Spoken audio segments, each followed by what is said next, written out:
We are here at McDonald's to check out their brand new McShoulder. We got the McShoulder to check it out. Let's do it.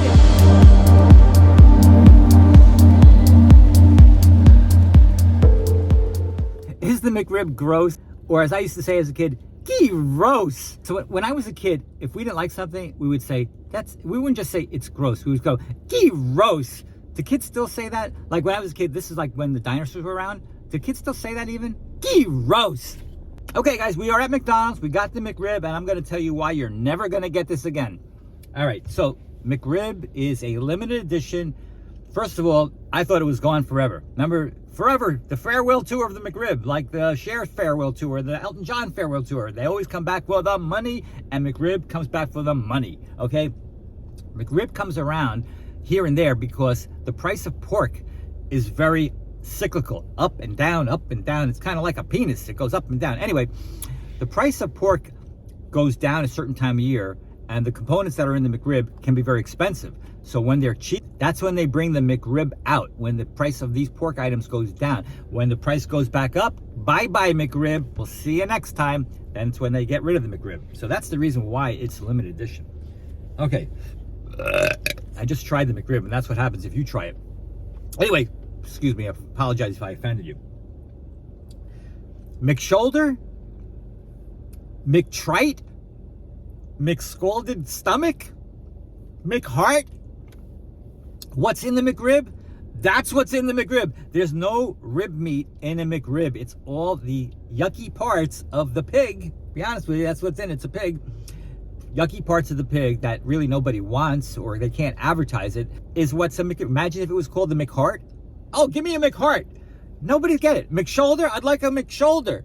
I'd like a McTrite. What is trite anyway? I thought it was a fish. Tripe. The McTripe?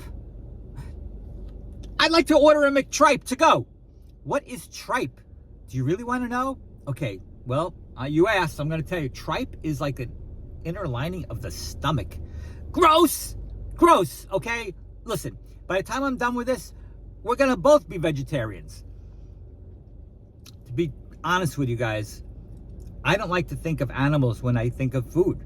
Okay, I disassociate the animal. I know it's selfish of me, and I know actually we're all carnivores since Adam and Eve, but if I think about an animal, maybe because I have so many pets now, I will not eat the food.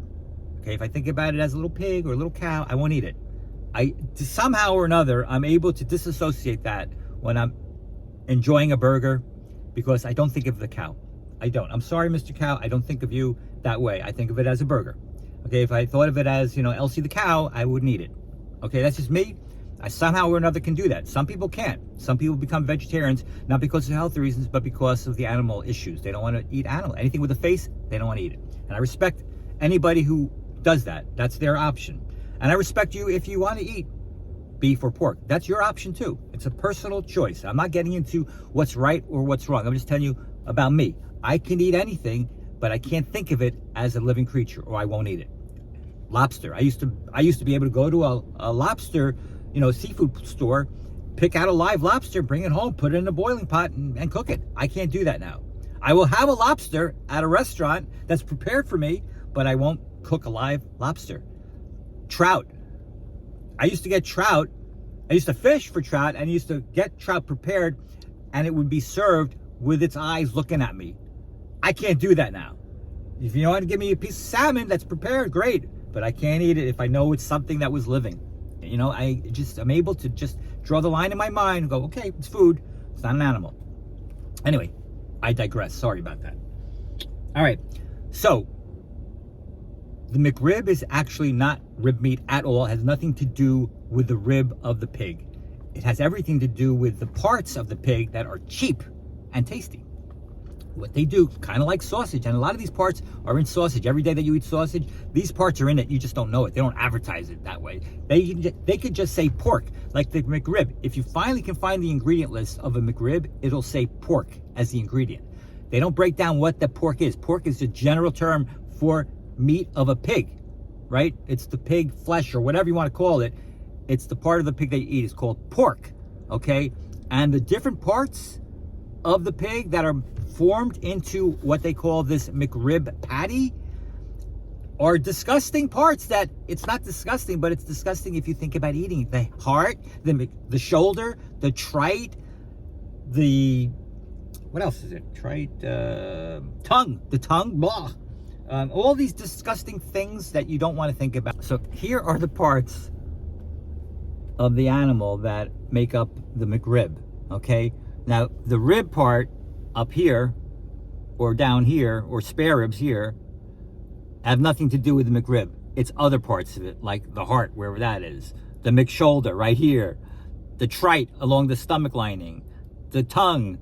Yuck. I mean, this is what's in a McRib. Parts of the pig that they don't really want to tell you about. That's the truth.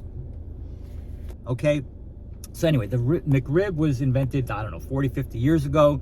2 people invented it. There was a chef from McDonald's and a scientist.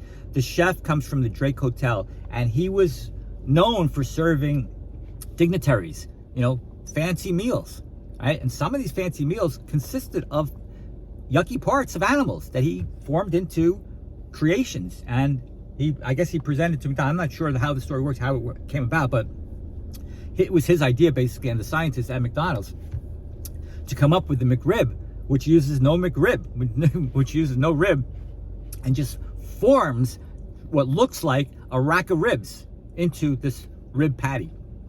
That's how it comes about. So, I mean, McDonald's is super clever at marketing, one of the greatest marketing companies on the planet, advertise everywhere, and you can sing the songs in your head, loving it, whatever. They just know what they're doing, and they marketed this thing as a rib sandwich, and it has absolutely nothing to do with the rib. All right, if you want to look for the ingredients of the McDonald's McRib, you're gonna have a hard time finding the real ingredients. So here's the McDonald's website. The McRib is back, yay.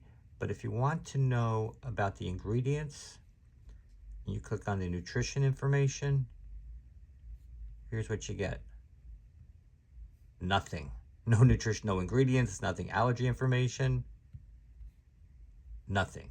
I had to trace this back to an article from 2011 in Chicago Magazine where they really got down to the root of the business here. So if you Google Chicago Magazine McRib story, you'll get to see the whole story of how this whole thing came about and why it's not called the McShoulder or the McHeart or the McTrite. So if you thought tripe, scalding stomach, and heart sounded bad, wait until you hear about some of the other ingredients. Oh my gosh. The sandwich contains 70 different ingredients, including one that particularly worrisome. That ingredient is a food additive called azidichlorobonamide. Huh? That means that azidichlorobonamide is also a more accurate name for the sandwich. Azidichlorobonamide is a flour bleaching agent that, when not used in McRib buns, inhabits gym mats, yoga mats, and soles of shoes. Azidichlorobonamide is banned in Australia and Europe. Anyway, there's a lot of stuff in the McRib that you probably, if you knew what it was, you wouldn't want to eat it. So in 1979, the reason the McRib came about was there was a shortage of chickens, and they needed something to replace the McNuggets, I guess, and McRib was a natural choice. And incidentally, the McNugget is not any better off having, you know, they use parts of chickens that, you know, if you knew what was in the McNuggets, you probably also wouldn't want to eat those. And for a while, there was a rumor that kangaroo meat was used in the McRib, but there is no kangaroo meat in the McRib. Otherwise, it would be called the McKangaroo, and that just doesn't sound good. All right, guys, so now you know the deal of why you may never eat a McRib again, but it's, again, your personal choice. It doesn't taste horrible, but it's kind of yucky when you think about it. I'll leave it up to your personal discretion if you want to try the McRib or not. Bon appetit! By the way, guys, check out my other reviews. Don't forget to subscribe, and we'll see you on the next 100 reviews. Later, Gators!